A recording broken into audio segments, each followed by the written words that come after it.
Hello. Good evening. As the title of my video says, so I'm going to be reacting to this Owl House video by what's the name again? Let me see.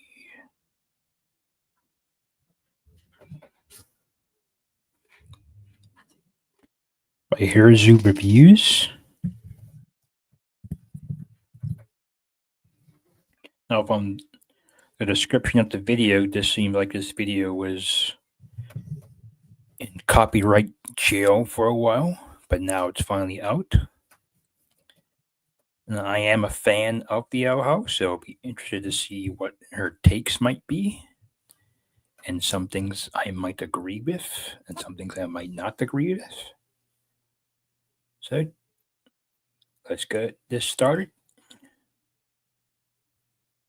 In 3, 2, 1. Hey everyone, wait. Put the pitchforks down. Hear me out. Are we calm? Cool. The Owl House has always seemed like a popular show, one which I was eager to watch. And sadly to say, I was disappointed and confused. I know this is a beloved show by many, so I rewatched it twice and took notes for every episode just to make sure my thoughts were gathered properly to review this series, because I have a tendency to run my mouth and say the wrong thing without realizing it. Anywho, while The Owl House is cute, funny, and contains a lot of fun pop culture references, it also has a lot of jarring issues in terms of story structure, character dynamics, as well as tone and pacing. The most glaring issue, however, season 1 and season 2 may as well be separate shows considering how different the plot structure is, which is why I'll be semi-reviewing them as separate entities in this video. Spoiler alert, this video contains spoilers, so if you don't want to be spoiled, this video is not for you. 3, 2, 1, lost premise. To summarize, the Owl House is an isekai. A human girl winds up in the world of magic and wants to learn to become a witch. Unbeknownst to her, the dictator of the world wants to eradicate witches from existence. Oh, and episode 1, Luce convinces the rogue witch Ada to take her on as an apprentice. That's really, really cool. We've got the show hook right here. Except it's not. It's not true. Yeah, Luce being Ada's apprentice, scrap that. That idea is immediately dumped the next episode. Good morning, Ada the Owl Lady. I am ready for my first day of witch apprenticeship. Ugh. Who are you again? Huh? See, throughout season 1, Ada completely, utterly fails to be a proper mentor to Luce. I come prepared with examples. In episode 2, Ada forgets who Luce is for a moment. Luce is tasked with dumb chores without Ada providing any magic lessons in exchange. Luce is dissatisfied with Ada, so she runs off on a quest. Ada laughs at her because Luce has main character syndrome, who thinks she's a chosen one destined for greatness. Ada tells her the quest is fake and the guy is lying to her, but Luce ignores her. And just as Ada predicted, the quest and the wizard that gave it to her are completely fake. Ada has to bail Luce out and promises to make Luce a magical staff someday. Ada gave her advice that might be street smart, but has not taught her a spell yet. Episode 3. Luce is still begging Ada to learn magic. Ada, after realizing Luce is losing faith in her, tells her a witch must be resourceful. She digs through a whale carcass and hands Luce a random ball of slime. Luce isn't impressed, and rightfully so. She remembers Ada mentioned a magic school and encounters a girl named Willow. Luce convinces Willow to bring her to school, which of course causes some trouble. Luce looks through her pockets for anything she could use to fix the situation when she pulls out the slime ball. When this happens, she is right next to Willow, who conveniently is a very good plant witch. She recognizes the slime ball as a seed and uses it to save the day. Luce ends up banned from the school because Okay, that is kind of true. I did. That was a good, interesting concept or a good premise that Ida should have been a better mentor to Luce, given she never actually taught her anything. Most of the magic that Luce learned question mark on her own was basically from looking at pictures on her phone and not being shown it directly. Like it would have been a much better concept where Ida showed her the glyph magic,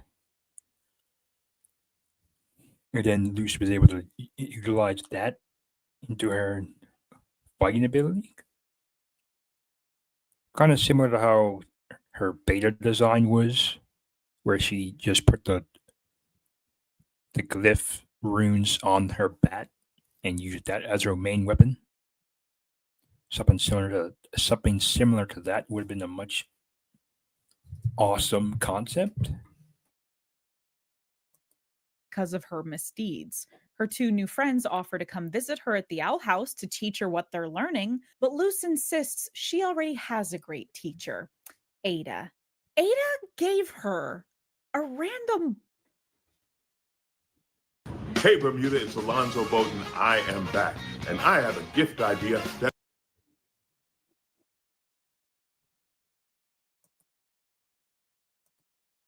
ball without explaining what it is, how she could use it, nor does she demonstrate how to cast a plant spell. She gave that to Luce on a whim to save her own ego and to secure her housemate. The entire plot relies on Luce having met Willow to make that slime ball of any use. Ada didn't teach her shit. Episode 4, finally, Ada teaches Luce something. That lesson being, Luce can't become a witch. Because magic originates in a sack of bile attached to a witch's heart. The best Ada can tell Luce is that magic was done differently in the past, but no one knows how. King, Ada's pet son, convinces Luce that Ada's powers must actually come from a potion she drinks. Turns out this is an extremely important medicine elixir to keep Ada's werewolf harpy curse at bay. Luce, who is put under pressure, looks back at the video she took of Ada performing a spell. The camera lighting auto-adjusts and shows the magical symbol for the light spell. Now, this is resourceful and fascinating. Luce has just taught herself how to use a light rune through the use of her human device. This is cool. Ada still didn't teach it to her, though. This was something she discovered on her own. Come episode 5, Luce challenges Amity to a witch's duel while only knowing a small light spell. Ada's sister Lilith is curious to see what Ada has taught her little apprentice. The answer is nothing. She's taught her nothing. You'd think she'd use this time to discover another spell glyph while they're under pressure, right? Nope. Ada instead decides to help Luce cheat. Episode 6, Ada teaches Luce how to play a game of cards. No magic spells, though. Episode 7, Ada spends the entire episode babysitting bat babies. Doesn't teach Luce a magic spell. Episode 8, Ada uses a body swap spell. Luce spends the episode goofing off using Ada's magic for whatever she wants.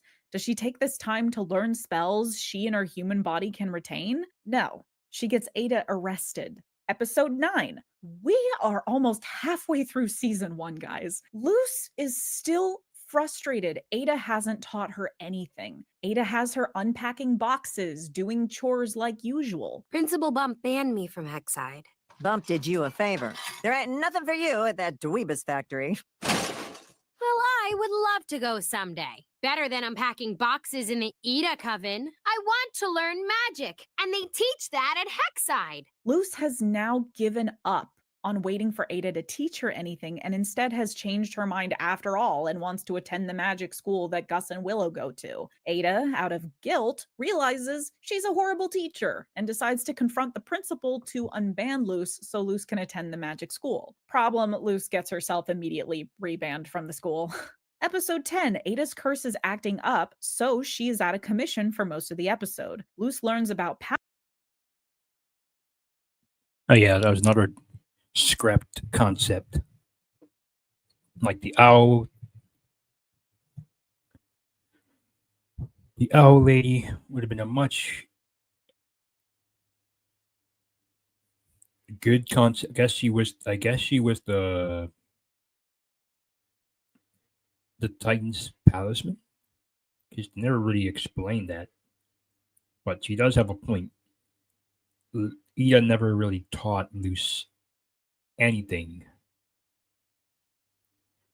Like most of the stuff she learned on her own.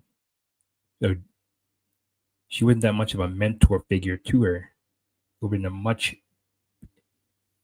if it was the other way around, where Luce didn't teach herself every single glyph that she saw on the island, and that was something that Ida showed her, and then Luce used that to learn. Used that training method to learn that way. It would have been a much better structure, in my opinion, because from what I can tell, yeah, season 1 seemed like it was a lot of filler, not really anymore the training aspect of the show.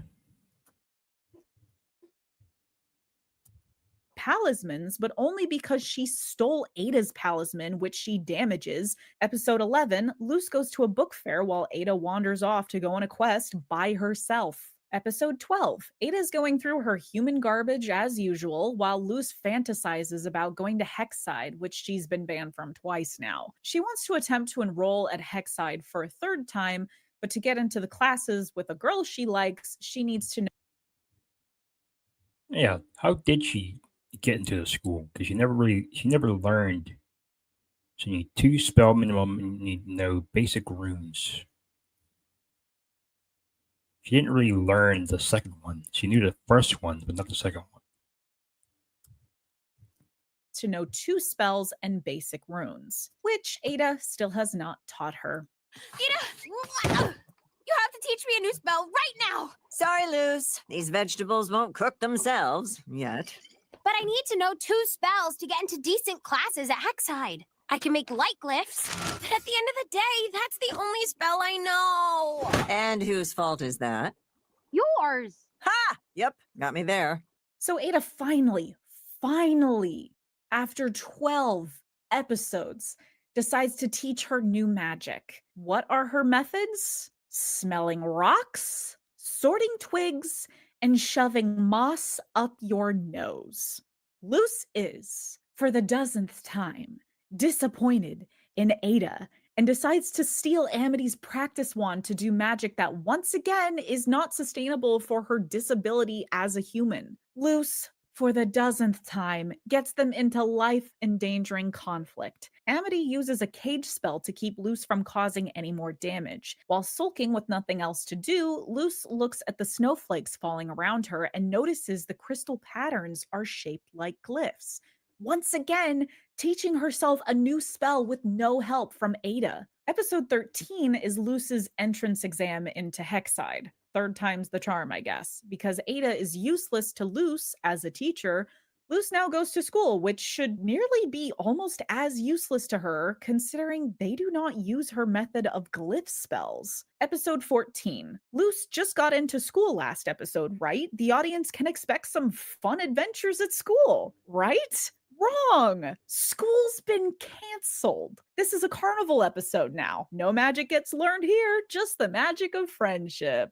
An episode later, 15, finally, we're at school, and Amity erases Willow's memories. Instead of going to a teacher, they decide to go to Ada. This is concerning, considering Ada has been shown to be incompetent with assisting Luce this whole season, especially when she's easily distracted by Gus's dumb homework assignment. It's nothing short of a miracle Amity and Luce don't die. Episode 16. Very start of the episode, Luce suddenly discovers the plant spell because she finally sat down and actually examined a flower up close. Again, she didn't learn this from Ada, and she didn't learn this while at school. Episode 17. Luz challenges some fellow students to a magic sports match and learns the fire spell. She technically learned this while at school, but not while in class, so really, again, this is something she just learns on her own. Episode 18. Ada is captured by the Emperor and loses herself to the curse. Ida, stop! You'll run out of magic! It's my power, kid. And before you showed up, I spent my whole life wasting it. Did you know that talking out loud to yourself is a sign of a high IQ? Really? I thought I was just bananas. You probably definitely still are. But let's think. Girl, your powers were wasted with Luz in your life. What are you talking about? Episode 19. We get a very important historical world-building exposition dump in the finale of season 1, basically saying magic is a gift from the Titan and the Emperor is a weird dictator that swooped in and tries to control magic. Luz's magic, of course, is not strong enough to break Ada's chains, but she somehow manages to save her anyway. Lilith shares Ada's curse, but Ada can't do magic anymore because of it. Luz says she will now teach Ada how to use glyphs. Let me repeat, we've reached season 2 for Ada to possibly teach Luz something, but Ada can't do magic anymore. Ada might be a scam artist, but she was a damn powerful witch who is knowledgeable in all forms of magic. The only thing Ada actually helped Luz with was her creation of the secret room in the detention blackboard at Hexside School, where you can use shortcuts to listen in and attend nearly all courses. The sad part is, Ada made that for herself, not Luz. And Luz? She never uses this room again. And Luz is learning magic on her own. We had half a season of will she, won't she conflict of attending school and getting a proper education because homeschool was essentially not working out for her. We waste so much time on this school plot. Not only does this overcrowd our cast to feed into the mini arcs and stories of characters that are frankly insignificant to the grand scheme of things, but we also lose precious bonding time with our two actual main characters, Ada and Luz. Ada is essentially a side character with how little she's involved, only coming in to save Luz from her destructive tendencies. The story structure. Okay, I believe that for me, I think the interesting part of the Owl House would have been learning more about the magic. Like basically, like kind of like Hogwarts. Like I wished we had more episodes in the school and flesh out more Willow and Gus, because they two were more of the main cast, but they really didn't get that much screen time. Well, they did, but they didn't. It's kind of an if and an. Like I would have preferred more screen time for Willow and Gus, because given that Luz was going to the school, we could have seen more of them, and plus see more development on how the school's magic system works. Because we only saw like the abomination class and a few snippets of the other magic types that were shown in scenes.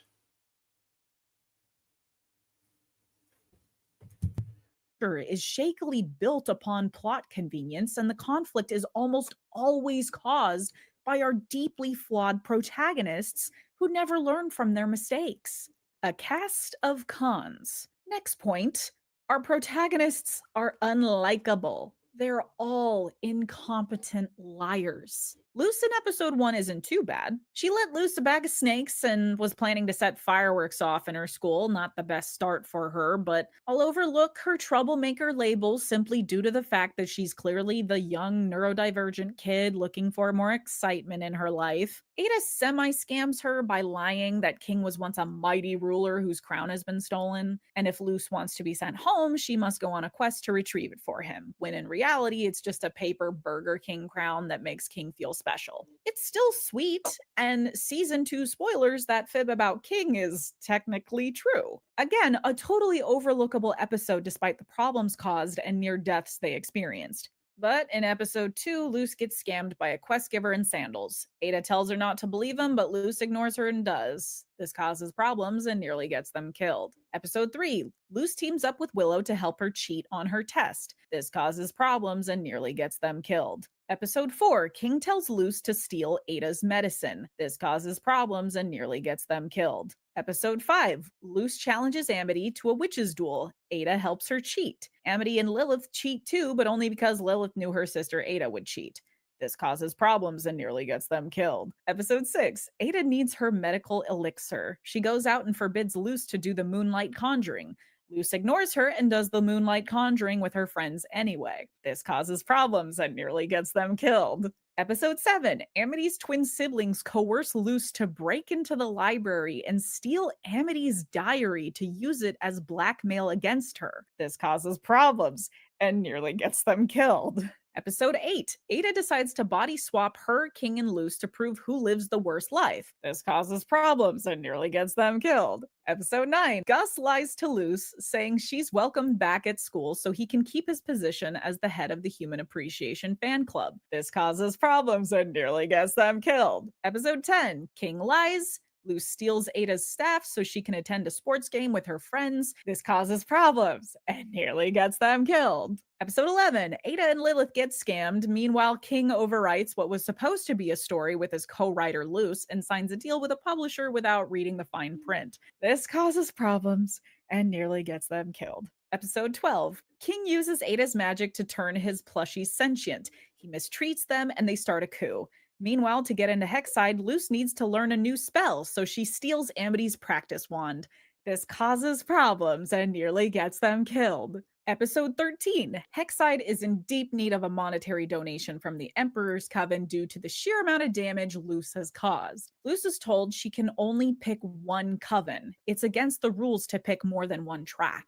They could lose funding from the Emperor, if not outright be prosecuted, because influencing people to join more than one coven at the end of their school term is literally illegal. Luce ignores the principle and gets thrown into detention. Thankfully, before Luce can cause problems and nearly get herself killed, an actual villain shows up and does it before she can. A giant basilisk. It wasn't Luce's fault this time. If anything, she actually helped stop the problem. Awesome! Glad to see it! For once. And we're back. Episode 14, at the carnival, King accepts the help of a scammer to vanish Luce. Okay, I did see it had a bit of a trend, I could tell.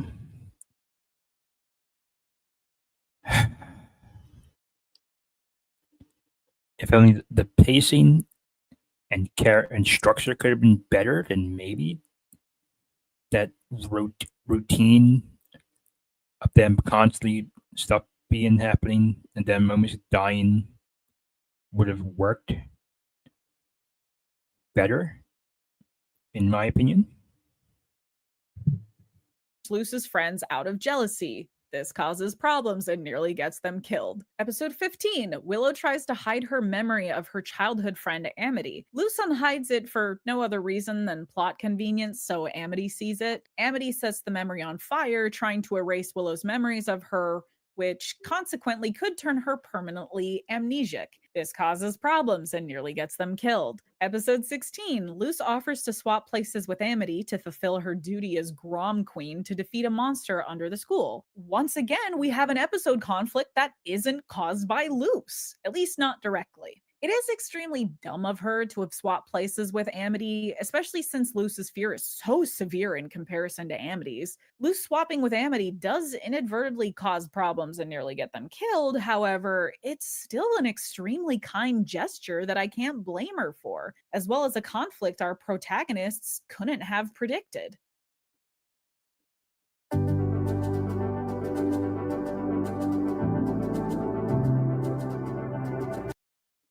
Episode 17. Grudge Beast season is the best. I was unstoppable on the field. I had the best moves and the best cheats. Cheating isn't anything to brag about. How do you know you were any good if all you did was cheat your way to victory? Girl, you're one to talk. Anyway, Ada has a sports match with her sister Lilith, whom she cheats against, if you count Hootie as a cheat. Meanwhile, Luce volunteers Willow against her will for a grudge bee match against her bullies. Luce eventually realizes her mistake and forfeits the match on Willow's behalf, but the damage is done because her decision causes problems and nearly gets them killed. Or hurt, rather. Amity did injure her leg at the end. Episode 18. Luce attempts to steal priceless artifacts from the Emperor's castle. Say it with me, folks. This causes problems and nearly gets them killed. Though granted, we finally have main villain interference now that Lilith is capturing Ada. That being said, now that Lilith is on the path to becoming one of our season 2 protagonists, she herself cursed Ada out of jealousy when they were kids, despite Ada forfeiting the match for the Emperor's Coven position. That caused problems and nearly got Ada killed. Episode 19. Finally, the main villain of the series is the actual problem causer for the finale. The Emperor scammed Lilith. He's not gonna cure Ada. He threatens Luce. And Luce, in order to escape from him and rescue Ada, sacrifices the human realm door to get home. If you won't tell me what she did, I'll never be able to cook up a scheme to make you friends again. Luce, I get it, but I don't want you to do that. No schemes, no plots, no ruses, none. I am going after them. You are staying here. But the beast has Ida. And because of you, it also has my brother and sister. Our lady is careless. Her staff left her sight. Taken by human who steals, hurts, frightens. Every time you come near me, I get in trouble. Just leave me alone.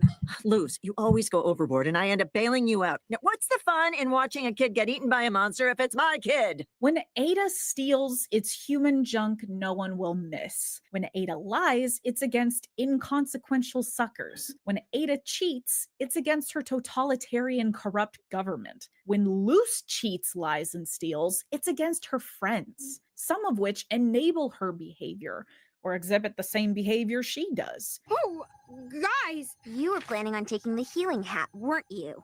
Ida has this curse, and it's zapping away her magic, and... Luce, no matter what, you can't steal this hat. But you can borrow it. But notice how the conflict in 90% of our episodes is caused by one of our protagonists. Not only is this a predictable formula, but it's also a serious problem because this show wants you to like the protagonists. As an audience member, I can't stand them. This does happen a few times in season 2, but the protagonists usually fix their mistakes or were doing something with noble intentions, which isn't the case in season 1, so they can be overlooked. Crowded B-plot episodes. Another problem this story structure has is the ridiculous amount of time-wasting B-plots, which King is particularly privy to. Not every episode has this, but a shocking amount still do. Episode 3 is where it really starts. It's the episode where Luce is given that slime ball that Willow activates. The B-plot of this episode follows King and Ada as they've struck a bet to see who is the better mentor to Luce. They prove this by having King raise a baby that turns evil and causes trouble. This is a useless B-plot because they both suck and don't teach Luce much of anything. Episode 6, Ada is running out of elixir when her curse is acting up and she needs to go into town to purchase more, but that proves difficult. Our useless B-plot, Luce, Willow, and Gus give the house legs and run around with it. Ada is struggling with a life-endangering health condition, guys. Can we get our priorities straight, please? Episode 7. Luce goes to the library and has an episode with Amity. Meanwhile, the Bat Queen drops off her triplets for Ada and King to babysit. The Bat Queen had a lot of potential, but her role in the story is chalked up to gifting Willow, Gus, and Amity their staffs later in season 2. Introducing her so randomly and focusing half the episode on babysitting her inconsequential children is rather wasteful. Episode 10. Luce steals Ada's staff and hurts the Palisman. She needs to undergo trials to get him back. Meanwhile, King uses Ada when she's in her cursed form to scare children at the playground and almost gets her captured. Episode 11. Ada and Lilith hunt down a flower of eternal youth for Ada's curse and for the Emperor. Meanwhile, Luce and King write a novel? Episode 12. Ada takes Luce on an expedition so she can learn a second spell. Meanwhile, King uses a potion to turn his plushie sentient, destroying the house. Episode 13. Luce has to work with the kids in detention. Yeah, I gotta go in the kitchen there and cut the door looking mess up.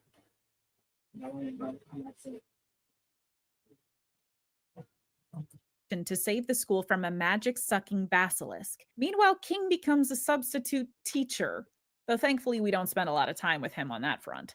Episode 15, Amity and Luce must traverse Willow's mind to undo the fire spell damage and rescue her memories. Meanwhile, Gus is hosting a competition between Ada and King to see who is worthy of getting an interview from him for his class project. He distracts Ada from helping Amity and Luce when they're in danger and ends up interviewing Hootie instead of them, but also gives up on Hootie because Hootie is annoying. Episode 16, Luce and Amity learn to face their fears to fight the monster that lives under the school.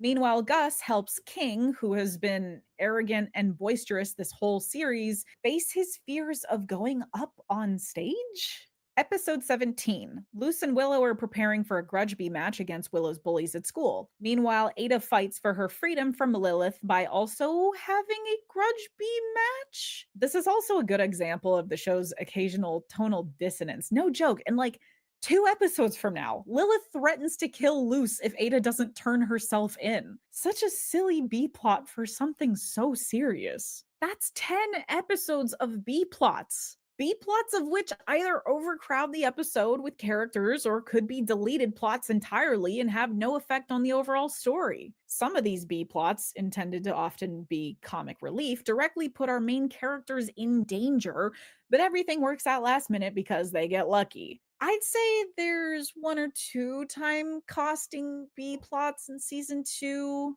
episode 19 and the author episode, but most at least try to be part of the overall plot, so they can be overlooked. Tonal dissonance. The Owl House seems a tad bit childish for how explicitly they explain morals to the audience's face, but the Owl House also often relies on shock value, grotesque horror for humor or nonsensical fodder, which feels more so in the adult category. Like Ada being able to survive if she gets decapitated or loses her limbs.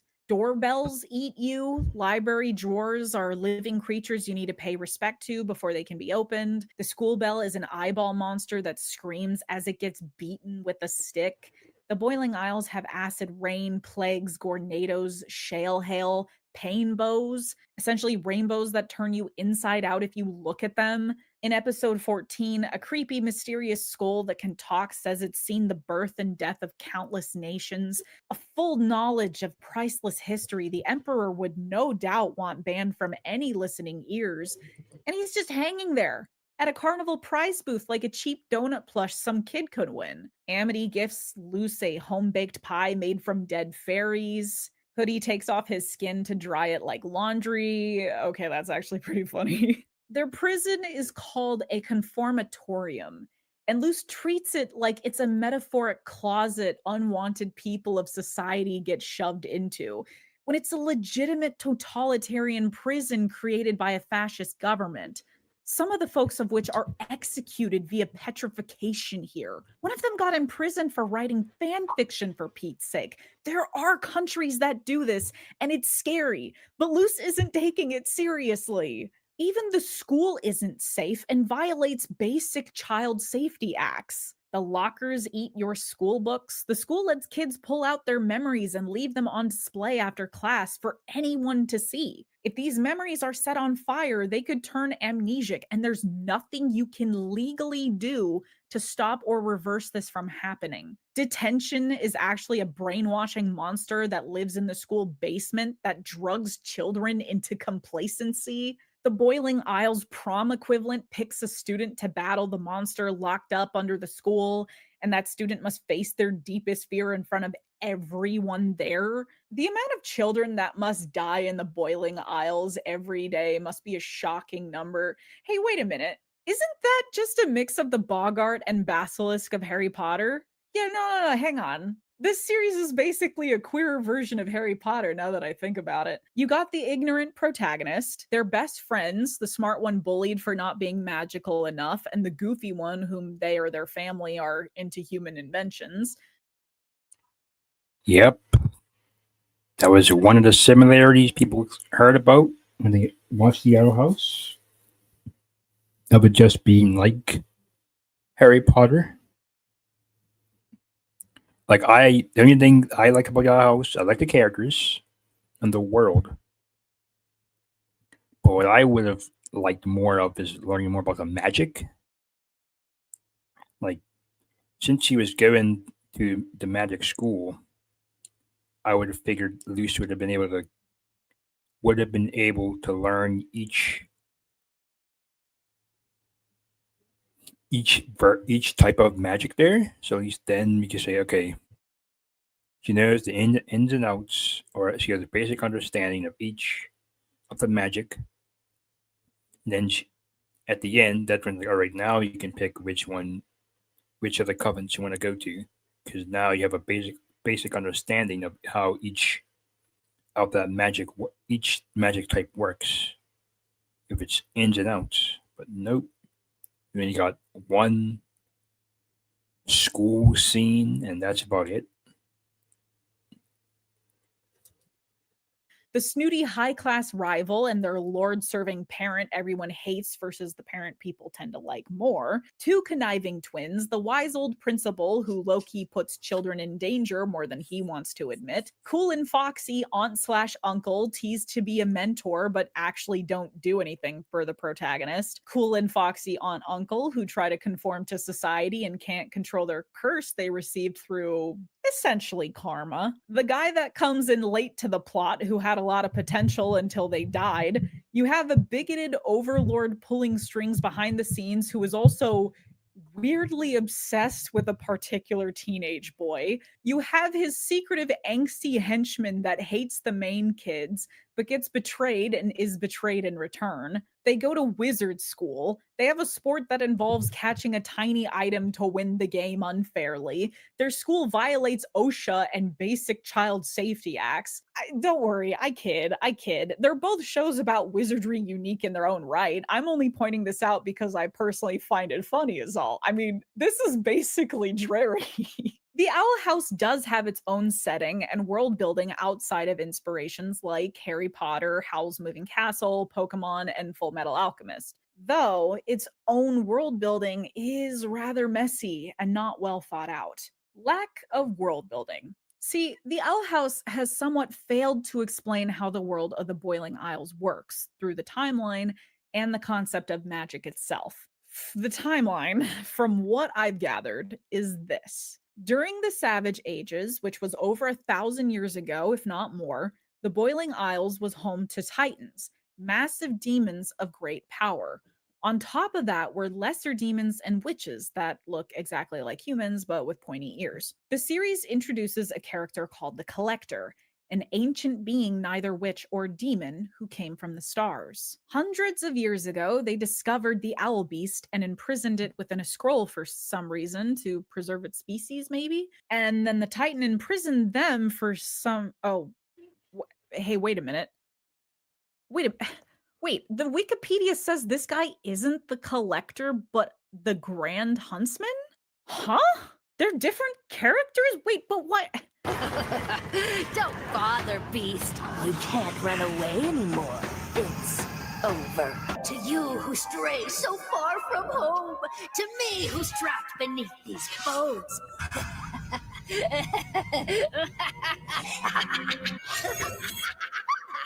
What can I do for you, Collector? Their god is that Collector kid? Okay, so apparently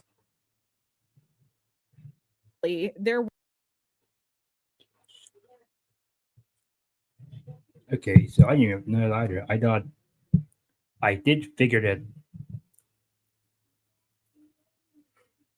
both of those people were the same with the Collector, but I guess not. Okay.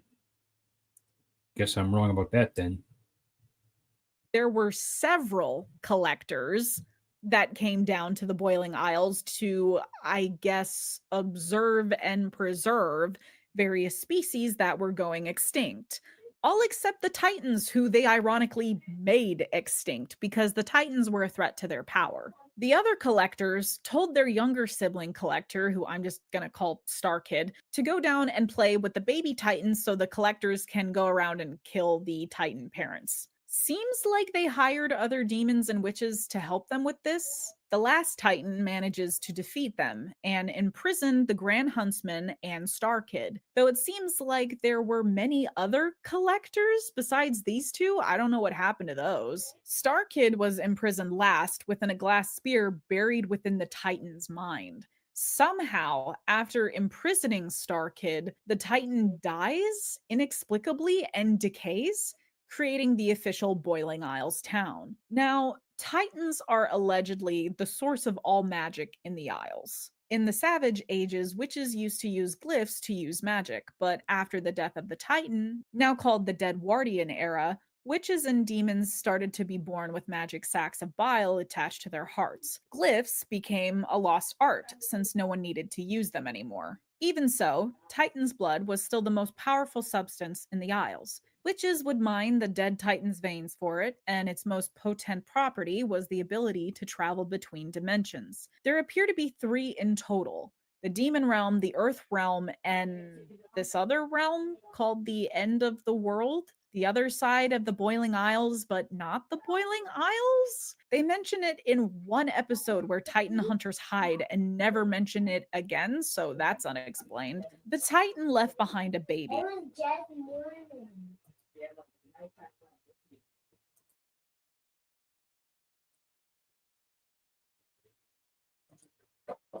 Named King. We have no idea how long King stayed asleep in his egg, but he hatched rather recently before Ada found him, which appears to be hundreds, if not thousands of years later. That's a long time for a fetus to be stuck in an embryo, but Titan biology isn't really explained. They kind of imply King's dad was intersex and developed King himself after all. Anyways, hundreds, if not thousands of years later, we get to our main villain of the series, Bellows. Unfortunately, his backstory is only ever told to the audience.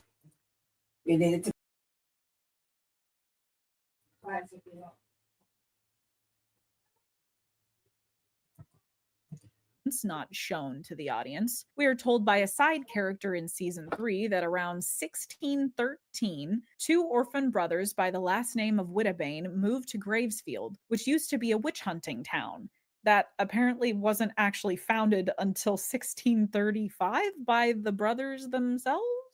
One day, a witch named Evelyn showed up, wielding a cardinal talisman named Flapjack. She lured them to the Boiling Isles, and the older brother Caleb seemingly fell in love with her, which enraged Philip, aka Bellows. How they got to the Boiling Isles is uncertain, as we've had 2 methods mentioned to us. The main method was the ancient door Ada found in the graveyard. It's unknown if this is what Evelyn used. The second is a place called Eclipse Lake, which Philip claims he came out of, as Titan's blood mixed with water causes rifts in between worlds. Frankly, the only ingredient you really need to traverse between worlds is Titan blood. If you want any further context to the situation with Evelyn, you need to watch the episode Hollow Mind and pause every 5 seconds. Take screenshots and zoom in on the portrait stills in the background to piece together what happened.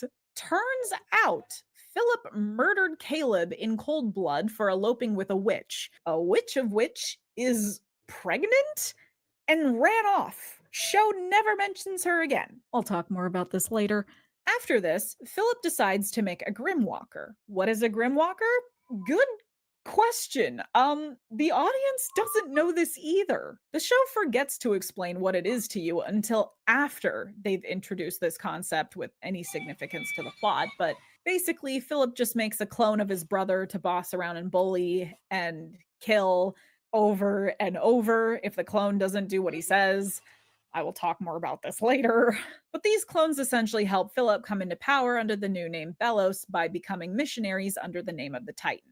Philip learns how to use glyphs, but eventually outgrows his need for them when he discovers he can wield magic by consuming Talisman life force, which he uses to also become semi-immortal. He confides in the Collector for a spell that would drain the Boiling Isles of all magic forever through a branding system. Around the mid-1900s, he somehow became Emperor to the Boiling Isles and tried to erase most of their history within his only 50 years of ruling. He somehow has a castle for himself. I don't know if this already existed before him or if he had it built, but within the heart of the castle lies the heart of the previous Titan, a heart that still beats. I'll talk about this later. Now I use Whisperflow. I just think out loud and it creates perfect formatted text on any Apple website. Whisperflow Luce is the one who helped him get to the Collector, as she went back in time to meet him through a time pool. Titan's blood mixed with some kind of sea algae. The odd thing is, she was disguised as a witch, and it was over hundreds of years later, Belos met the undisguised Luce somehow. He recognizes her right away. He's not shocked at all. He doesn't confide in her as a human of the new age. He doesn't try to enlist her help or protect her as a young, innocent child against magic. Belos is weirdly omnipotent with knowledge and ironically ignorant to the grand scheme of things when it comes to his mission as a witch hunter. I'll explain more about that later. Ada grows up under the rule of Belos. She gets cursed by her sister, who discovers a portal to the human realm she can hide in, and eventually captures the attention of Luce. And now we're in present day. A lot of nonsense happens. The Collector is freed. Belos takes over the Titan's dead, but also not dead body. The Titan apparently has been semi-alive this entire time. I'll talk about this later. Gifts Luce with magic. Belos dies, the Titan dies, Luce's magic dies. The end. List of magic. Aside from the timeline being a little confusing and a little messy, don't get me started on magic. Just kidding, I'm going to get started on magic. There are many types of magic in the Boiling Isles. The magic given the spotlight through covens is abominations, illusions, plants, bard music, beastkeeping, construction, healing, oracle, fortune telling, and potions. But potions and beastkeeping are career paths. They're not magic, so I don't understand why Belos had them branded as such. So is Tiny Cat Coven. That's not magic. That's like an after-school club. There are other types of magic not mentioned in covens, such as mind mingling, levitation, sleep, force field, bubbles, body swap, cages, ice, fire, petrification, voice mimicry, and others. There's also an episode called Hootie's Moving Castle, where Luce and her friends bring to life the Owl House, a reanimation spell that requires at least 3 people and can only happen on a full moon. Interestingly, there's an episode that happens later in season 1 where Ada uses a potion on some vegetables, bringing them to life. It essentially has the exact same effect as the weirdly complicated full moon spell. However, she is unable to control what she reanimates. If you refuse to be branded, magic locked to one talent only, you are considered a wild witch with wild magic, which is illegal. Unless you apply for the Emperor's Coven. Then you can keep all your magic, but you have to serve the Emperor directly, which contradicts his entire message of wild magic. Emperor's Coven is still wild magic, you just have a tattoo for it now. I find it weird no one acknowledges this. Magic is located within the bile sac attached to a witch's heart. Luce is a human and therefore is unable to wield magic. However, there are several options for non-witches to pursue when it comes to magic. The first are training wands. These tools have a small amount of magic stored inside them, which allows for new witches to practice new spells without expending their own energy. This training tool strangely only shows up once in the entire series, and Luce never utilizes this device. As limited as it is, this tool is an essential item that could have saved her when she got into trouble, which is... Yep, I agree with that one. It was a one-time item. If given Luce's lack of a heart, of the biosac, so she can't naturally use magic, the training wand would have been a more better substitute if she used it more often, because it seemed pretty useful. But I would have used it. That would have been a much better way for her to practice stronger spells that Ada taught her with the magic than having it be just a one-time thing. As often. The second option that requires no personal magic is potions. When Ada and Lilith lose their powers in season 2, they turn to potion making. Potions are a fantastic tool, used to cure illnesses, create sleeping droughts, enter the minds of others, and much more. At some point in season 1, Luce is put in the potions class, immediately gets bored, screws up her potion, and tries to go for the oracle class instead. Potions class is quite literally the only class Luce the human could actually do something in, but she's dumb and botches this opportunity. The third option is to kill and consume the magical life energy of a palisman. Palismans are witch familiars that double as a channeling staff and broom. Some have unique abilities and features. The Bat Queen is a massive palisman capable of speech and reproduction for some reason. The Principal's palisman provides him with eyesight. This method of eating palisman energy is deeply discouraged as it involves murder or sacrifice, as this is how Bellows gained his power. Flapjack sacrificed his life to revive Hunter and provide him with witch power, the focus being speed or teleportation. I will say, for the record, you don't actually need to kill a palisman to use its magic. Simply holding a palisman staff will do. Palisman staffs, while they may allow non-magic users like Hunter and Luce to wield magic, it appears, ironically, it may be limited to only one ability, like how the Coven system functions. As I stated, Flapjack allows Hunter super speed. Luce's palisman String Bean gives Luce the ability of giant laser blasts that destroy anything in its path. The sad part is, Luce is such a disaster that she is considered unworthy of a staff until the series finale, and she technically dies before she can really use it. Don't get me wrong, I liked the message she settled on. This is important character growth. Finding out her true wish was to be understood by her mother, and not the witch appropriation that she's done all series. But she discovers this so late into her story. The fourth option is also Hunter's, introduced in Season 2. A staff Bellows provided for him. This staff most likely functions similar to a practice wand with limited magic, however, there is no indicator for drainage. This wand seemingly appears invincible, though a rare item only provided by Bellows.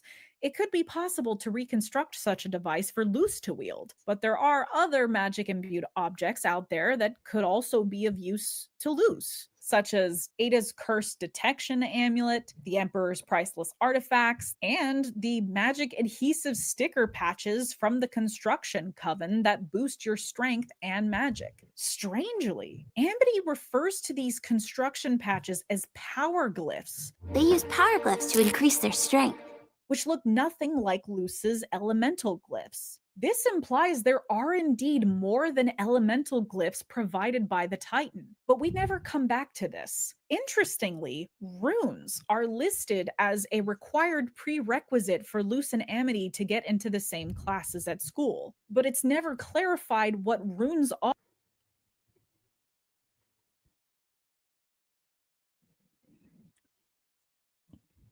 nor if Luce even knows what they are. But strangely, they don't appear to be related to Luce's glyphs. This could possibly be even a sixth method of learning magic.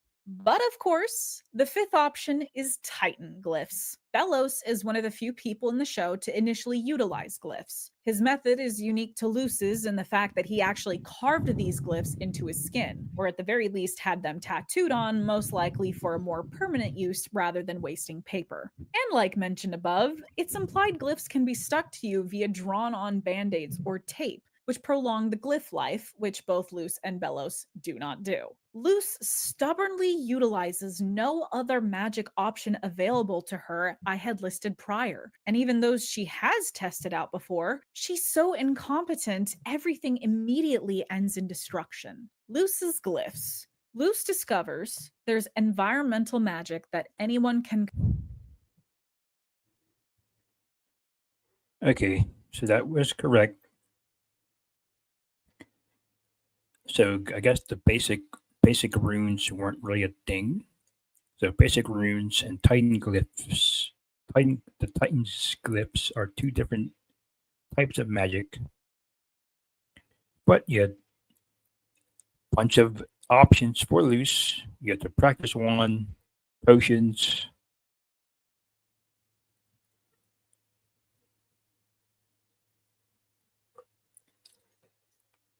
See, that's why the magic aspect of the owl house was one of my most interesting things about it, which I want to learn. I wish I learned more. They explained more of it. We did get some of the glyphs, and they never saw any runes. Whether they're the two separate types of magic, maybe similar, but different at the same time.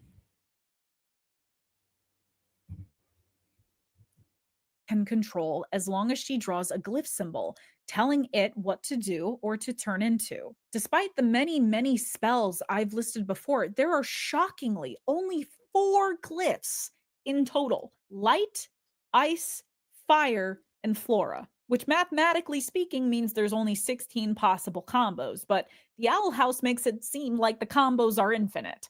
Somehow, these 4 elemental only glyphs are meant to be able to create any and all spells other witches are capable of, some combos of which include tornadoes, ice bloods, and petrification. Now, there are 2 other combos I will list positively for how unique they are: a light combo spell that allows one to turn invisible if you hold your breath, and a fire-ice combo with a sleeping nettle plant that creates a sleep gas. Admittedly, these are creative glyph combos, mostly because it involves a third environmental influence to activate. However, combining a bajillion random ice, fire, light, and flora spells to teleport to a specific location, that seems like nonsense to me. I can't, for the life of me, understand why there are only 4 glyphs.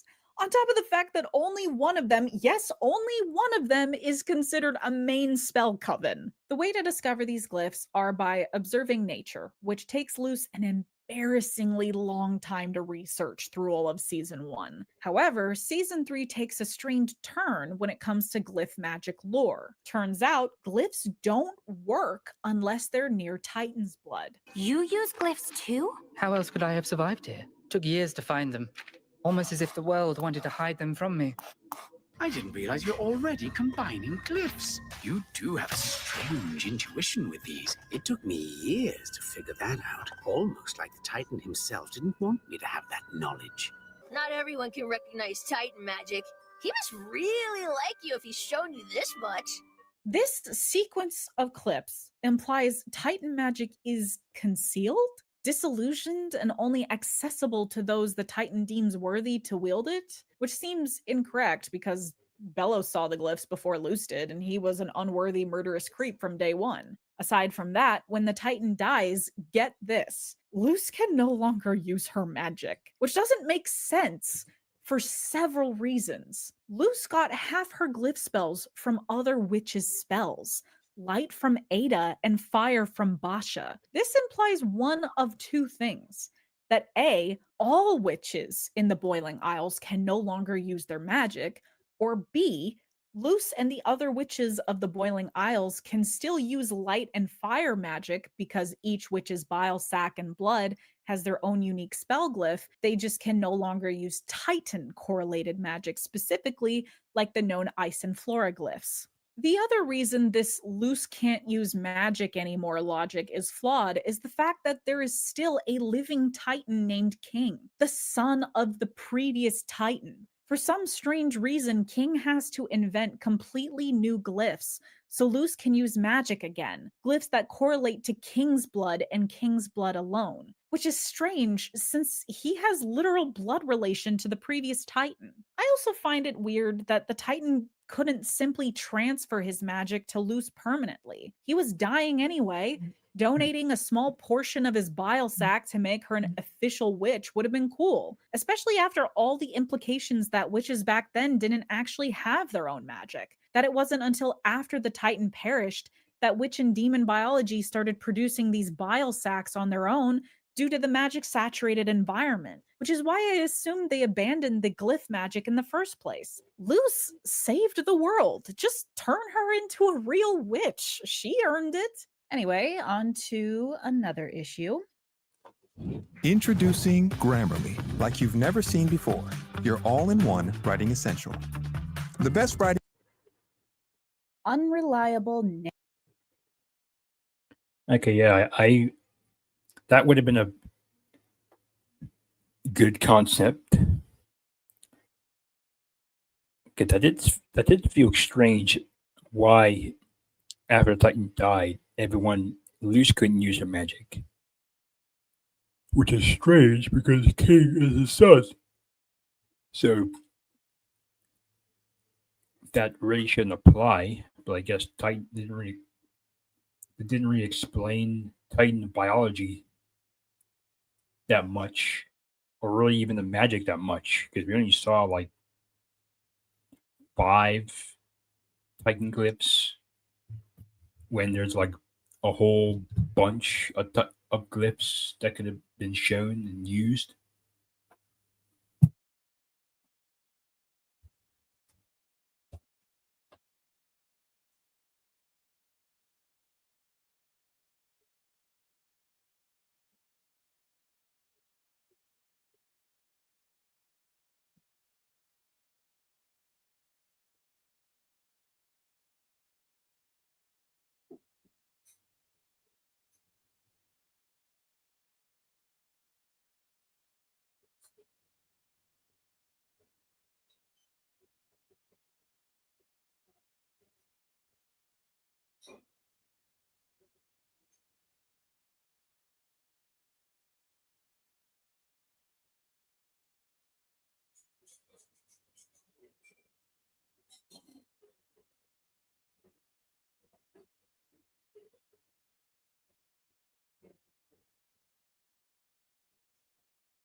narrator. The story introduces characters and they're set up one way, only to change it to something completely different later in the story. It's not necessarily a retcon, you're just misleading the audience.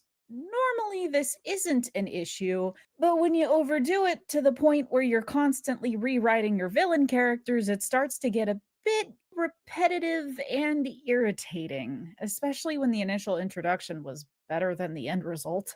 Bellows is the original unreliable narrator character. He's the lying villain of the series, so it makes sense. It makes sense. This is the unreliable narrator part that makes sense.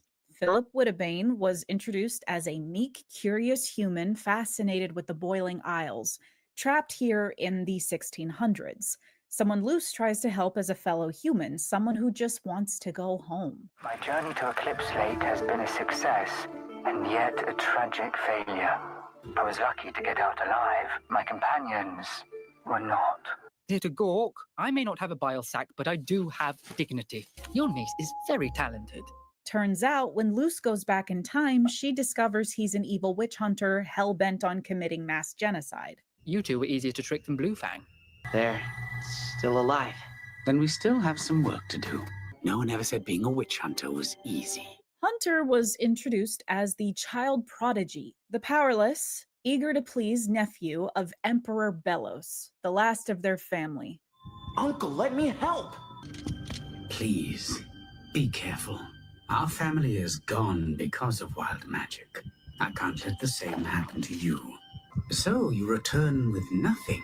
Is this the thanks I get for taking you in? Of course not. I want to help. I might be able to find out. My apologies. These outbursts are painful, and so is watching you fail. I know you can do better, Hunter. Is it true that rain doesn't boil in the human realm? It is. You know, I've been there before. Did I ever tell you that? The trees there are green, nights are quiet. I look forward to seeing it again. Were you spying on me just to hear these boring stories? Later, the story changes this to be more messy and complicated, where Hunter is actually one in over 50 artificial clones of Belos's dead older brother whom he murdered 300 years ago for falling in love with a witch, and resurrects as his personal assistant only to re-kill every time the clone fails him. Who would have guessed? Not me. I say the Titan has big plans for you, and he does what he's told, unlike the previous attempts. It hurts every time he chooses to betray me. What did you do to the other guards? To our family? It wasn't magic, was it? What a shame. Out of all the Grimwalkers, you look the most like him. What? Hot take. Hunter should have remained Belos's nephew. Like, his actual great-grandnephew.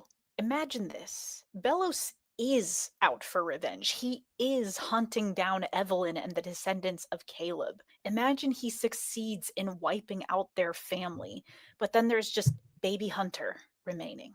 Maybe it's because Hunter looked like his brother. Maybe it's because Hunter is a half-witch, or in Belos's eyes, a half-human who couldn't do magic, one that needs rescuing from this horrid place. Belos spares him and takes him in, raises him. This would add depth to Belos's character. This would become a complex morality pet sort of situation. Belos has a soft spot, a weakness, a representation of his last bit of humanity. And when Hunter betrays him just like Caleb did, after everything he's done for him, that's when Belos finally fully snaps and Philip is truly no more. That's personally more compelling. The clone brother plot is just convoluted and unnecessary. The Collector was introduced as an immortal god with a childlike demeanor, who was borderline sociopathic. They relished the suffering of others and even taught Belos the spell that would wipe out all life on the Boiling Isles. I'm bored! Is the draining spell ready yet? I want to play and see everything go all... I'm starting to think you make those things just to destroy them. You have fun with it. Admit it! Gave you the draining spell. I taught you magic stronger than anybody's. Neither witch nor demon. A child from the stars. Belos was afraid of him. What you playing? Collector. You want to play tag? I'm it.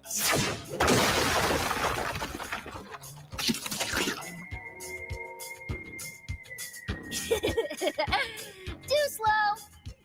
You guys look slow too.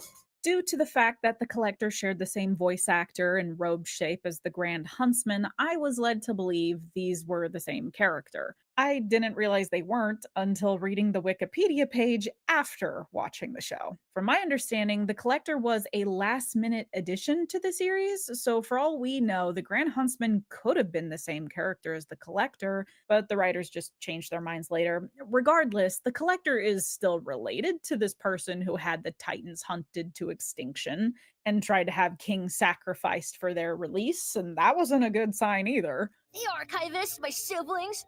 Oh, let's play a game, they said. You go down there and see if the Titans want to play. So I played, and it was great, and they were all so welcoming. But the archivists were scared of their power. So one by one, they disappeared. Until there was one Titan left, and he thought I was the bad guy. You act like I'm doing something bad, but I'm just having fun. Toys break all the time. You just fix them. Show them just how much fun your games are. Then they'll all want to be your friend. You think? I get it now. You just need kindness and forgiveness, huh? Unfortunately, the writers make it so the Collector isn't an evil person. They're just a deeply lonely, ignorant child god who somehow doesn't understand what death means to mortals, despite witnessing Belos's many attempts at massacre and even going to great lengths to assist him with it. The Titan. Nothing was known about the Titan until we met the Titan Trappers in episode 17 of season 2. But if you think Belos is evil, you've never seen a live Titan. The children out there haven't either. Don't know a thing about their ravenous appetites or their terrible cries. Even their babies act like little monarchs. The last living Titan. I saw it once. Its hateful roar blew out my eardrums. I teach her about demons, how to identify them, talk to them, raise an army with them, and tear apart the world! Yes! Appease your master! All who stood in my way are gone! I declare myself despotic ruler of this land! Nothing can stop the Almighty! Under my command, you could learn how to do some real damage! All hail your new teen king! I'm a god's aunt! But is he a gentle god or an angry god?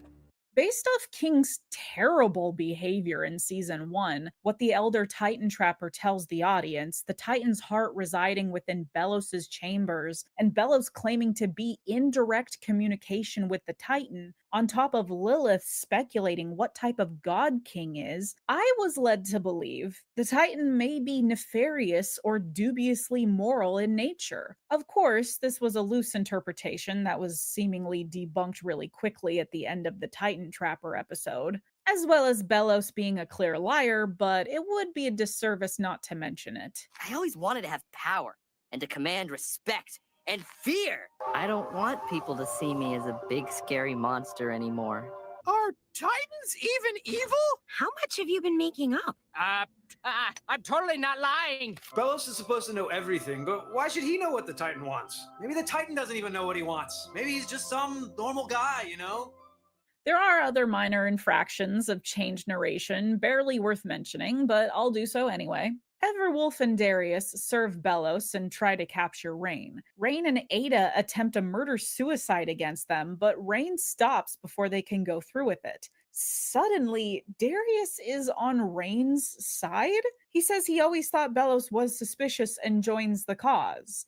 Okay, they just tried to kill you, but okay. There's also an episode not involving a fake villain where we're led to believe the Azura book is written by a witch from the Boiling Isles who might know of a way back to the human realm without the door, but the author's OC was faking them out. The Azura books are just human junk that made its way into the Boiling Isles like it was initially assumed. While some characters suffer from unreliable narrator, a lot of other characters also suffer from lost potential, plot or character arcs that arrive at dead ends. Examples being Kikimora. Kikimora was introduced as Belos's right-hand woman. She was constantly trying to gain power and respect, even going as far to hope she'd replace Hunter. In episode 11, she gets a call from her mother, scolding her for not quitting the Emperor's Coven and coming home. Kikimora feels torn between her job and her family, but she can't just quit the Emperor's Coven. No one quits the Emperor's Coven. But she, of all people, knew the Emperor wasn't all he seemed. She overheard the Emperor speaking to the Collector. She, out of everyone, was the only one who should have known that the Day of Unity was a planned massacre, and not a day of peace Belos promised. She attempts to prove herself in hopes he'd spare her life. However, Kikimora, when betrayed by the Emperor, knowing he would never allow her to live, turns against him, revealing the Collector to King, inadvertently having him killed. Belos can't stop the spell any more than they can. Only the Collector has that power. Belos only talked to him when he thought no one was around, but I was always listening. Kikimora was an underutilized character. She was a treasure trove of information who could have acted as a double agent for Luce and Ada's resistance. She knew Belos was consuming Palisman. She probably knew Hunter was an expendable Grimwalker. She could have done a lot more for this series. But her story ends with her falling to her knees in servitude of a teenage bully who terribly runs a school sanctuary during the Collector apocalypse. It's a pathetic end to a wasted character. Man, if I had a quarter for every unlikable woman in the show desperate to serve the person with the most power over them, I'd have 3 quarters. Which isn't a lot, but it's weird it happened 3 times. The Bat Queen. The Bat Queen is an extremely unique queen of Lost Palisman. She was built for a giant thousands of years ago, possibly the Titan. unconfirmed, but she doesn't recall what happened to her original owner. Luce offers to help her find them. This never happens. The Bat Queen just shows up to donate talisman and leaves. V/number 5. Basilisks are a near extinct race of demons that have the ability to consume raw magic, draining witches of their power. Their most notable ability. Okay, yeah. The Owl Lady one.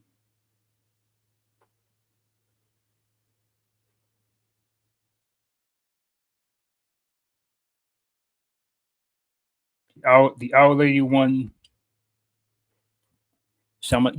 There's so many good potential plot points for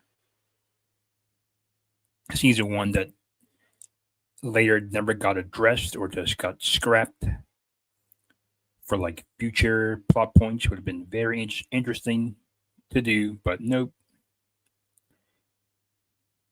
Like the Bellows and Hunter one, that would have been good as well. He didn't have to be a clone. I think it would have been a better concept if he was just a family member, because he killed him uncle, and they were really like direct bloodline. They're direct blood related instead of a clone of his dead brother.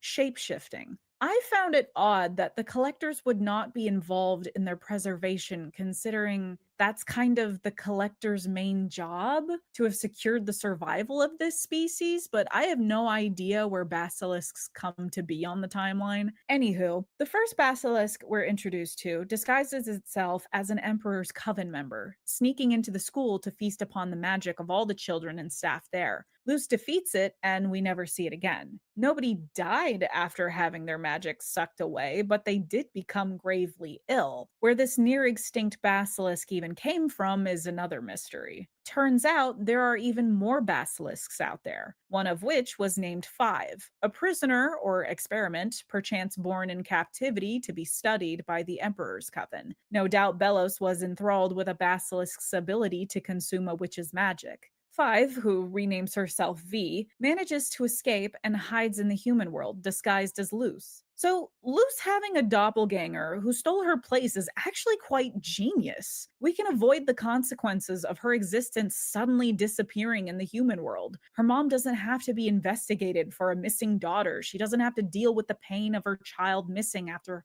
having lost her husband, and it gives Luce the opportunity to softly explain the situation to her mother in a familiar, calmer environment. And despite being a basilisk from another world, has a fantastic time at camp and even makes friends. Unfortunately, that's V's only purpose in the story, to be Luce's stand-in, to be her doppelganger. As a possible last of her kind, a basilisk that could be a backup in Bellos's plans, she's packed aside. Outside of semi-leading our protagonists to find some Titan blood to go back to the Boiling Isles, she makes one attempt to suck the palisman magic from Bellows, who is possessing Hunter's body, but she doesn't succeed, and she is never utilized in the story again. The owl beast, like V, is allegedly a member of an extinct species and apparently somehow also has the ability to either consume magic or perhaps corrupt and even kill magic. It's a little unclear. One of the collectors sealed this beast in a scroll, effectively turning it basically into a werewolf curse. They carelessly let it fall into the ocean for some rando to pick it up however many thousands of years later, and by pure happenstance gets purchased by Lilith to curse her sister with. There's no context for why the owl beast has the powers it does. It seems to even predate basilisks, since no one has ever heard of a curse like this, let alone ever mentions an owl beast in history. Ada's curse is a big part of the series.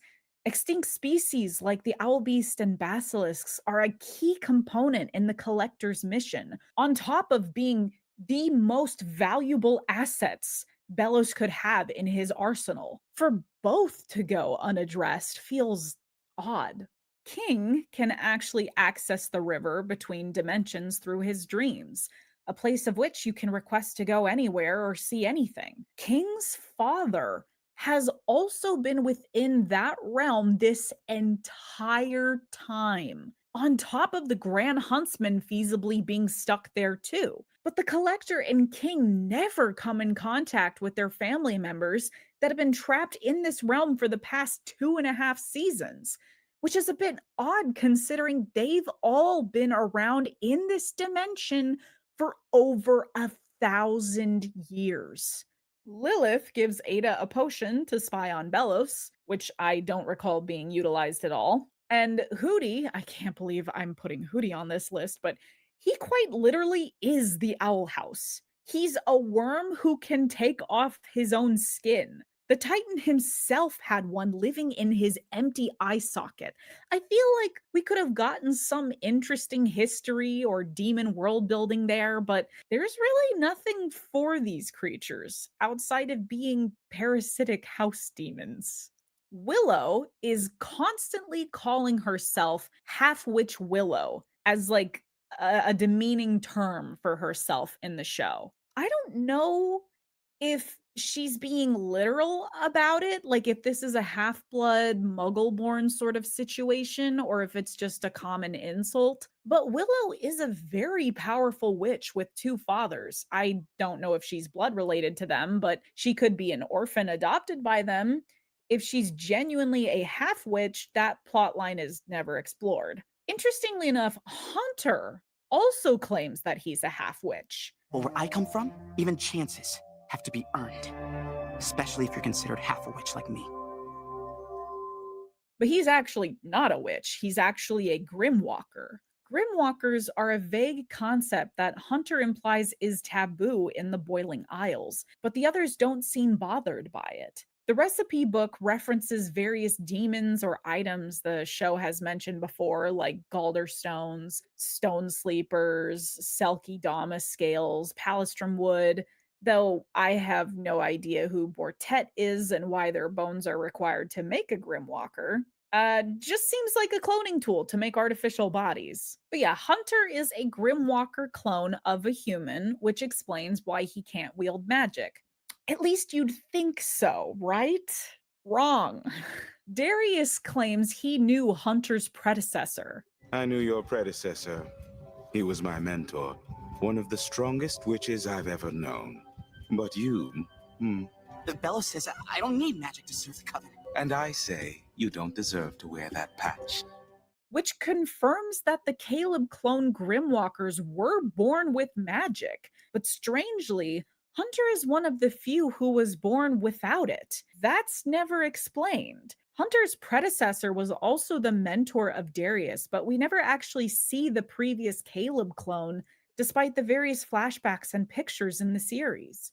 Gus has his own episode showcasing his insane illusionist ability to use one's own mind to bend reality, intentional or otherwise. He accompanies rival school students to an illusionist graveyard that contain powerful relics called Galderstones. Galderstones are an ingredient the Emperor uses to create Grimwalkers. I don't know why we're acting like these are rare objects when he seemingly has some kind of endless supply to make as many Grimwalkers as he has.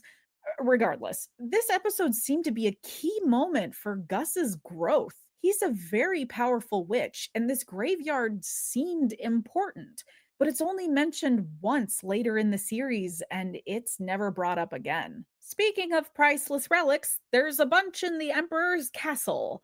None of them are ever used and get destroyed immediately. Now, Evelyn is the most egregious, underexplained, underutilized character in the story. She's the one who started it all. She traveled to the human world and met our antagonist and his older brother. Evelyn was Caleb's lover. When Caleb was murdered by his brother, Evelyn, who was pregnant, ran off and was never seen again. According to the wiki, it was indirectly confirmed that Evelyn and Caleb were the ancestors of Ada Clawthorne, which is strange for several reasons. A, Ada's mother, having possibly heard this rumor from her family, is the one who tells Luce of Philip, a human who once visited the Boiling Isles, whom she also somehow knew donated his diary to the local library. You're not the only human to have lived in Bonesborough. My great-grandmother told me about a human who once lived here, but one day he just vanished. Rumor has it he left something in the library, and if you can find out more about him... Maybe I could find out how he got here. I find it deeply odd that Evelyn did not tell her family about her lover Caleb. I find it deeply odd that she would only tell them of his brother. I find it deeply odd she never told them that brother also murdered him, and they need to lay low for a while because there's a rabid witch hunter on the loose. B. Philip, aka Bellos, despite having an obsession with murdering his nephews, never seeks out to murder his actual nieces. What I mean by that is, he knew Evelyn was pregnant, but he never searches for or attempts to murder them all in revenge. C, in fact, I find it odd that Evelyn never sought revenge. She was a key witness in the murder. She never told the authorities, never hired a hitman. Philip was still quite young here. He barely scratched the surface when it came to magic runes, and he murdered Caleb with a regular knife. Evelyn could have wiped the floor with this loser. We never actually see the woman who started this all. Our protagonist and antagonist are related, and that family lineage is a turning point to our antagonist snapping, gaining power, and nearly causing a massacre, and it's never brought up. Address me. Now that you mention it, Bellos is not a good villain. I've already talked about Luce and how she's our resident Mary Sue. Even her palisman is a Mary Sue. She wants to be a main character so bad. She just has to be the chosen one. She just has to be important. Wants to be a witch so bad, but doesn't use the resources that practically get shoved in her face at every turn for her to be one. She's not a very good protagonist. What's wild is Bellos, our main antagonist, is also not a good villain. He's a strangely flat character. Whereas Luce is obsessed with being a witch, he's obsessed with being a witch hunter. I want to be a great witch hunter. I have to kill all the witches. I have to kill all the witches. There's not much else to him. His personal diary that contained journal entries of the ancient lost language of Titan glyphs had vital information on how to travel to the human realm and logged ancient protected sites like the Titan vein mines. No doubt he wrote his discoveries of the Grimwalker recipe along with information on the collector's whereabouts too. Luce went back in time to teach Bellos a glyph he was missing and also helps him get his hands on the collector. Bellos donates his journal to the library for future Luce to find, closing the time loop. Problem is, Bellos had no idea the witch he met was actually a human Luce from the future. Thank you for your kindness, Crab Maiden. You witches come up with the worst lies. You hateable sorceress! Those barbarians, those witches! So he would have no reason whatsoever to donate his gold mine to a witch's library. So he's already gotten to the Titan blood. Who's that? That's private. Bellos also insists, in the name of the Titan, everyone needs to stop using wild magic. But they can use wild magic if they join the Emperor's Coven, which doesn't make any logical sense. The only thing stopping people from abusing this and just all submitting themselves to the Emperor's Coven is you have to be the best of the best. The Emperor has a select few spots. He only takes a few folks into the Emperor's Coven every year at a time. Regardless, nobody seems to bring up the fact that wild magic is acceptable. You just need a tattoo for it now. I will also reiterate, he's targeting the wrong person. This guy is implied to be a witch hunter, which was a thing IRL. Women would be tied at the stake for practically anything. Evelyn in Philip's eyes quite frankly bewitched his brother, but he weirdly holds no grudge against her. He also wants a loyal assistant, but he cloned the very person that was disloyal to him and his cause to begin with, who more often than not was incompetent. Kikimora, the plant lady, the Blight family, powerful, more than willing to prove themselves, easier to manipulate.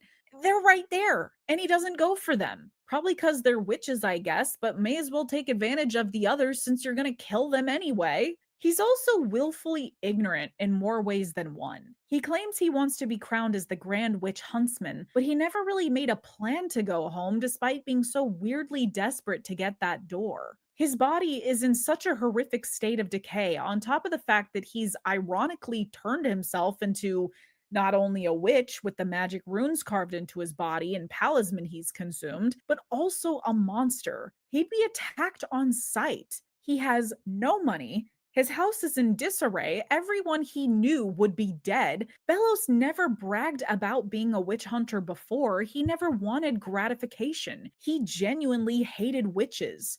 This was all for sadistic satisfaction, but the show wants you to somehow believe he was also desperate to return home. The irony of this is the fact that he could have returned to the human realm at any time he wanted to. He didn't need the door to get back to the human realm. Luce technically made her own in season 2, and even in even season 3, Belos actually used a metal archway to return to the Boiling Isles. You don't even need the door. Belos also originally came to this world through Eclipse Lake, not that door. Eclipse Lake is shown to be dried up 300 years later, of course, since it's likely witches mine the waters for the potent Titan blood that resided within them. So we've established that all you need to get in between worlds is a vague doorway and some Titan blood. Another reason Belos is a dumb villain? He had a giant supply of Titan blood this entire time. The organ that beats in your chest is called a heart, and its main function is to pump blood through your body. Guess what Belos has over his throne room this entire time? Yeah, the Titan's still beating heart. Huh.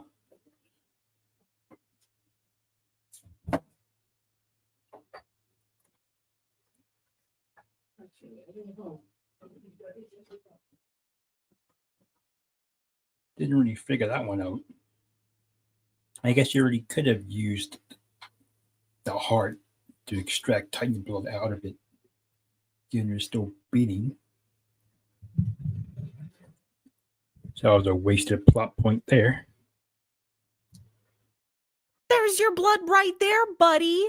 It doesn't help that Belos's lore is dumped on us in single episodes closer to the finales of each season ending, or that everything you see is shown in pictures in background images or mentioned in passing. I liked when he was at his worst, hallucinating Caleb crawling on his belly as his body decays, desperate. I mean, that was fun at least, but as far as villains go, he's not very interesting nor all that tactful. Shipping and Rain. Hey, there's more to life than shipping. Don't you dare insult shipping in my presence. I know folks are quick to jump on the "you're homophobic" train if I critique any gay ships, but I need folks to understand that this isn't about the gay. This is about the story. The Owl House has a lot of ships. Most are unnecessary and frankly don't have any reason to be here. Gus is shipped with a Glandis schoolgirl. V is shipped with a non-binary kid she went to camp with. Amity's dad is shipped with Darius. Willow is shipped with Hunter. These are insignificant and luckily don't interrupt the story, so you can overlook them, cute couple or otherwise. Amity and Luce, I think, is in theory a really good ship because there was a lot of buildup on Amity's part. Me? On a team with you? Running around in cute uniforms? Sweating? I gotta go! And Luce in season 1 is completely hopeless when it comes to magic, so having Amity's support is essential to the story as she is the top of her class and as a library assistant and native resident has the most knowledge of the Boiling Isles. The only reason I'm unsure about it is because I personally don't understand why Amity would fall for someone who lies, cheats, steals, and consistently gets you into trouble. You made me look like a fool in front of the Emperor's Coven. My future! You think it's so easy to be a witch. I have been working my whole life to get to the top. You lost! You cheated! Really? It's not what it looks like. You're a bully, Luce. What are you doing with my wand? Being around you, it makes me do stupid things, and I wish it didn't. I think I need to go home.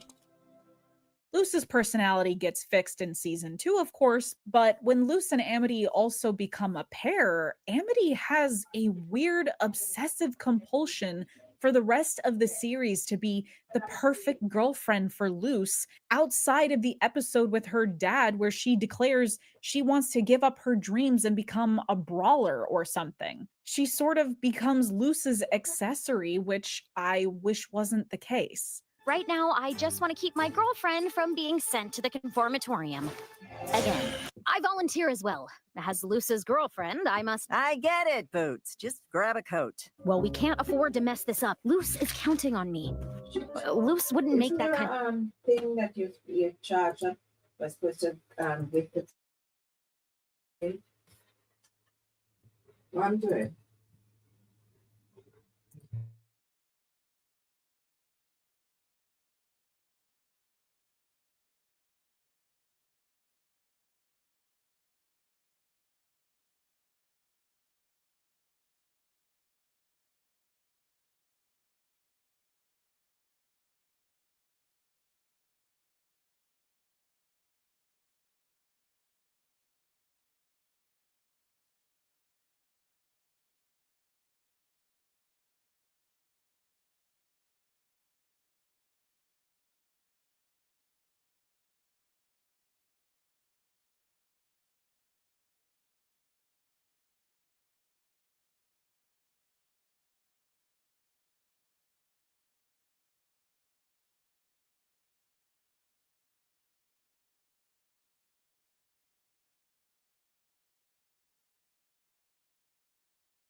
Kind of threat. I'm an awesome girlfriend. The world is ending. No one will listen to us. I just want to know that Luce is safe. Don't you talk to my girlfriend like that! Now, Rain, you. Technically, this section about Rain should be put in the dead plot section I was talking about earlier, but I'm placing it here because Rain isn't really a character. They're a nothing burger. None beef left pizza. They're one half of a relationship. Rain was retconned into and completely stuck within Ada's orbit. And as far as I can tell, Rain's addition as a character adds nothing to the story. Ada is introduced as a sort of Grunkle Stan character. She loves wild magic and wanted to learn it all. So much so, she snuck around at school so she could learn all the courses. She originally wanted to become part of the Emperor's Coven with her sister Lilith, but due to limited positions at the time, she gave up, letting Lilith win by default. Lilith unfortunately cursed Ada beforehand in hopes of securing her victory. Due to her curse and her bad behavior, she ultimately became a dropout, or got banned from the school. Ada seems to discover soon after this the Emperor is a shady jerk who only wants control and refuses to join a coven. Ada's curse causes her to accidentally harm her father, and out of despair, she flees, discovering the portal to the human realm. Her anti-vaxxer allegory mother allegedly comes by at least once every year with new essential oil remedies to cure her curse. With not only her parents pursuing her, but also her sister and the Emperor's Coven, she hides out in the human realm, coming back to the Boiling Isles to sell human junk to any suckers she could for a quick buck to survive. Ada also hid from ex-boyfriends, which sort of indicates she's been around with some weirdos, but nothing ever lasts. Welcome to the Owl House, where I hide away from the pressures of modern life. Also the cops, also ex-boyfriends. This place is beautiful. Ada, the scam artist crazy owl lady who causes chaos, frequently hid in the human realm, dropped out of school at a young age, and is a criminal on the run, is into some shy, honest, soft-spoken bard with stage fright. I don't know who you are, but you are a riot. Let me try something.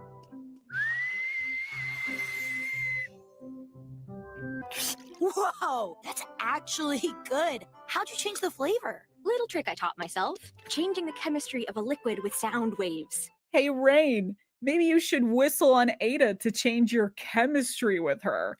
Heyo! You're lying again. It's like I don't really know you.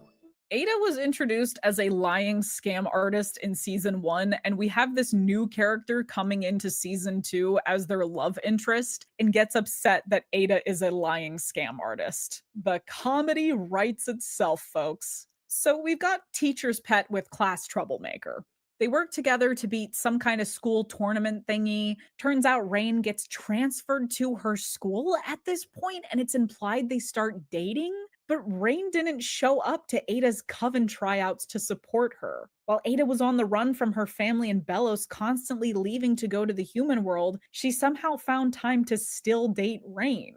Were the boyfriends she mentioned just rebounds after the fact?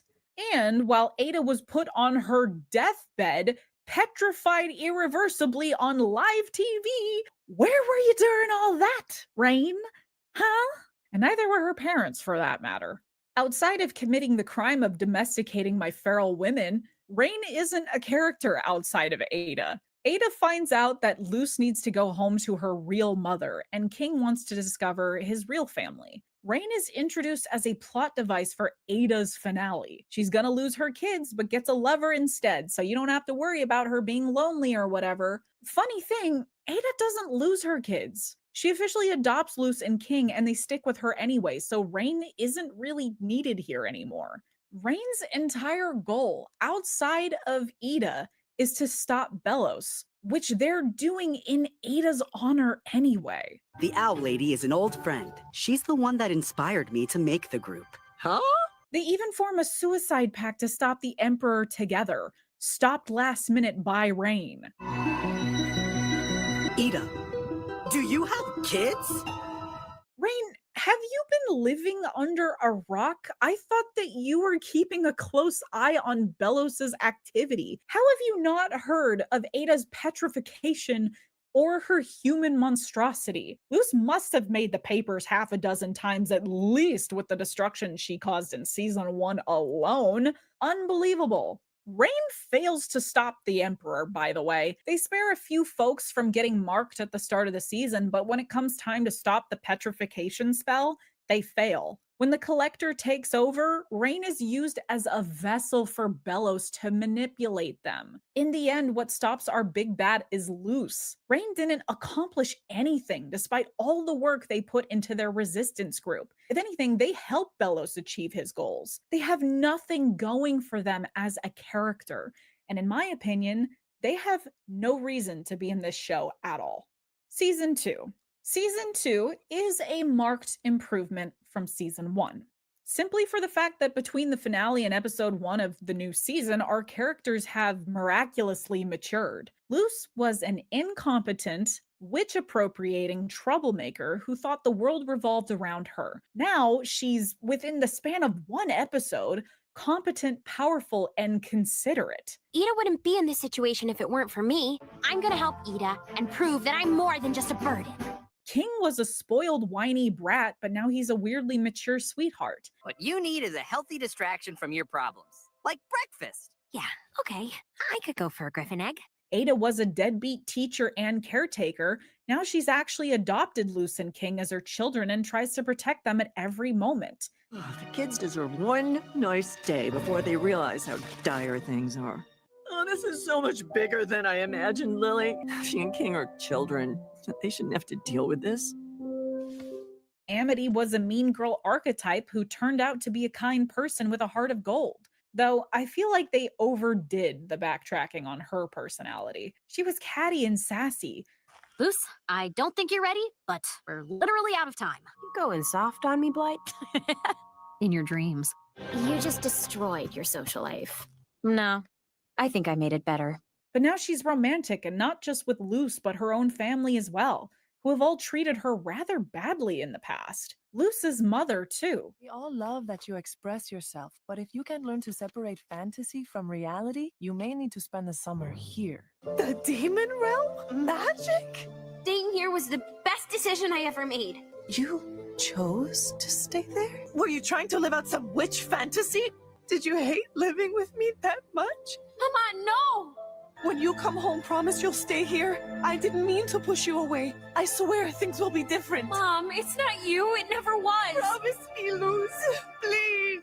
She was a stressed single mom who submit her daughter to a summer camp she was hoping would reform her, to prepare her for reality, prepare her for a career and adulthood. Luce hasn't made any friends, her grades are inconsistent, and I heard she brought a live snake to school. Take this.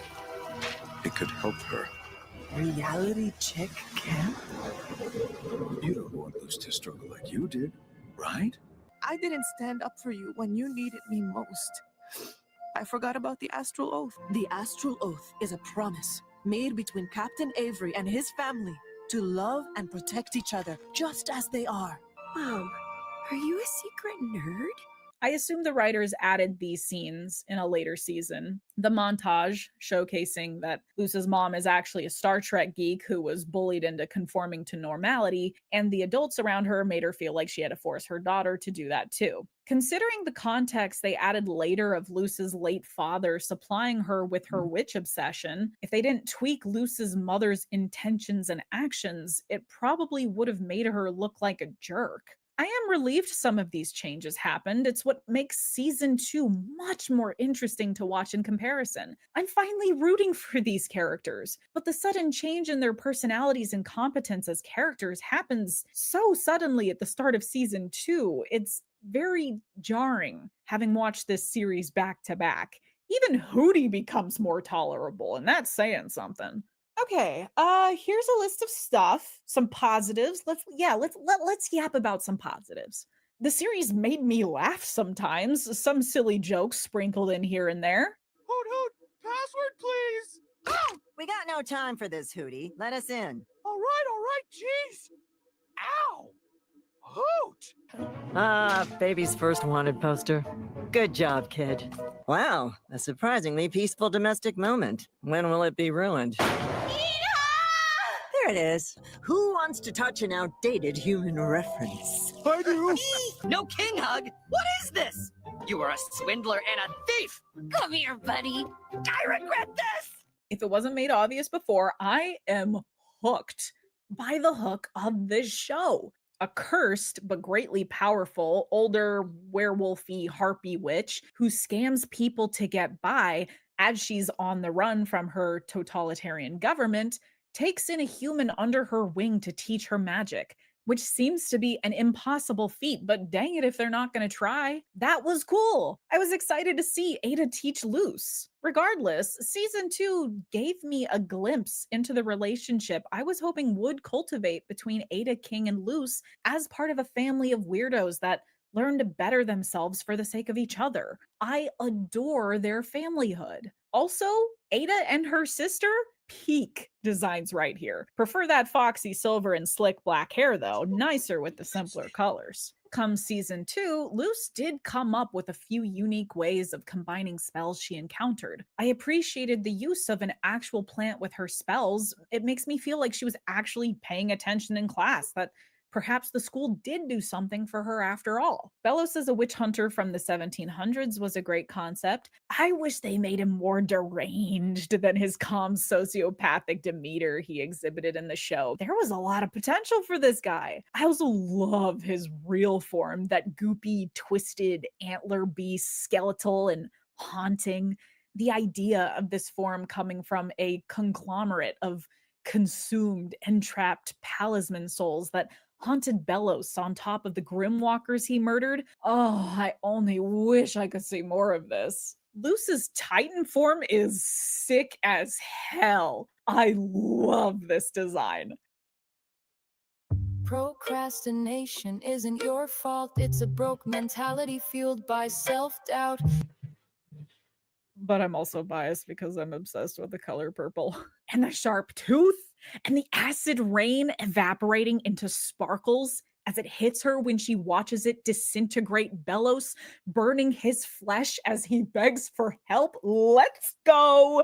Best ending to a villain ever! Shout out to Amity with purple hair. Again, I'm biased. She's gorgeous. I also liked the episode where Luce talked about her deceased father. She was acting similar to how she did in season 1, you know, reckless, pushy, shady. It was odd behavior that Amity calls her out on. Turns out, Luce had a reason for her behavior. It was the anniversary of her father's death, and she's not home with her mom to mourn it. And knowing that Amity was trying to impress her father, there was like a little jealousy wrapped in there too. I mean, her emotional instability was something she needed a distraction from, which made me connect with her character in a way season 1 never was able to, and I deeply appreciated it. I also really like the collector. I like the creepy, powerful kid who isn't innocent so much as ignorant. They play too rough, they need to be taught empathy. I like nature versus nurture stories that explore tough concepts like this. And again, I did appreciate V as a stand-in for Luce. A lot of isekai stories just never come back to the life the protagonist had before. Never mentions the people they left behind or the property they left behind, you know? This was a great tie-up to a loose end. I also really like the creepy cool concept of an entire continent or landmass formed from the dead body of another greater being. Feels more spiritual. The setting for the stories and the world building has a lot of solid material to work with here. And the animation in most of this series is also drop dead gorgeous. They got the really good animators for this one. Lots of awesome battle scenes and fluid motion. Ugh, I could rewatch it for hours.